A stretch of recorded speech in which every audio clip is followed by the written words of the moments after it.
Bonjour et bienvenue sur Tesla 360.video avec ce test de la sortie auto qui n'est pas réellement intelligente en fait. Donc là on voit le bout du nez de ma voiture qui est là-bas. On va essayer de lancer la sortie auto. Tout est bon là, hein, GPS, etc. Et on voit que donc, attention, c'est interdit sur les routes publiques, etc. Mais on n'a pas l'option, là en dessous, hein, qui est grisée, venir vers moi. Voilà. Donc, pourtant, si on regarde la vidéo de Tesla, sur leur site, on voit bien une voiture qui est très loin, se déplacer, arriver vers le bonhomme qui est tout petit ici. Et donc on n'est pas loin de la publicité mensongère, hein. Mais ça dit l'activation et l'utilisation future de ces fonctionnalités sans surveillance dépendent d'une fiabilité prouvée par des milliards de kilomètres, milliards ça m'étonnerait peut-être, pour être significativement supérieure à celle des conducteurs humains, ainsi que de l'approbation réglementaire dont l'obtention peut être plus longue dans certains pays. Donc en gros, c'est un peu de la publicité mensongère qui m'a incité aussi à acheter la voiture. Mais c'est un petit peu vrai aussi que ça dépend des réglementations européennes. Et donc deuxième test cette fois-ci, je suis bien situé à moins de 6 mètres de la voiture. Donc j'ai les boutons pour avancer et reculer, mais le venir vers moi est toujours grisé. Et ce qui est assez amusant, c'est que si on sort, on a le bouton venir vers moi qui apparaît. Je le fais. Je vais laisser appuyer. Priorité piéton. Donc je pense que c'est moi. Relâcher pour arrêter. Ça ne marche pas. Je vais me décaler encore un peu. Et je vais faire le venir vers moi hein, qui est apparu comme par magie. Relâcher pour arrêter. Il se passe pas grand chose.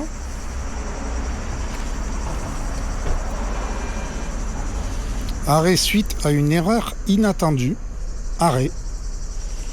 Utilisation interdite sur les routes publiques ou à grande vitesse. C'est pas vraiment le cas. Hein. On va essayer de recommencer. On ressort. Hop. Venir vers moi apparaît. Je clique, je laisse appuyer. Relâcher pour arrêter. Et je ne relâche pas, je n'arrête pas, il ne voit pas de piéton et pourtant, ça ne fonctionne pas du tout. Bon, j'arrête. Je réessaye. Il se passe toujours rien.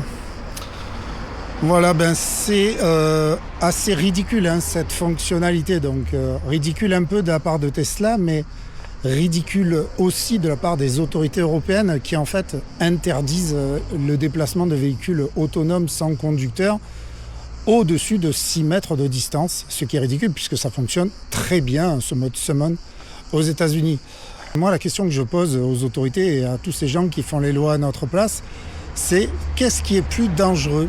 Un véhicule autonome doté de la dernière technologie d'intelligence artificielle avec 8 caméras qui se déplace à 2 km/h sur un parking, ou bien une personne âgée qui n'y voit plus très bien, qui n'a plus aucun réflexe et qui prend l'autoroute à l'envers et malheureusement risque de tuer des gens.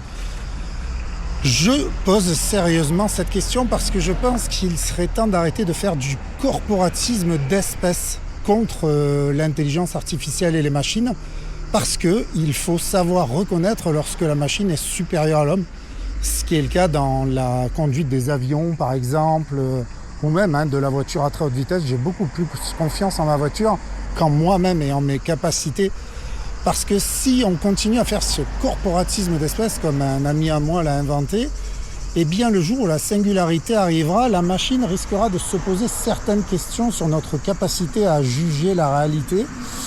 Et là, ça pourrait être un petit peu difficile pour la race humaine, comme j'en parle très brièvement dans mon mini TEDx sur l'intelligence artificielle, que je vous invite aussi à regarder. Voilà, donc Eh bien, merci pour m'avoir écouté et rendez-vous pour d'autres considérations philosophiques sur Tesla360.video.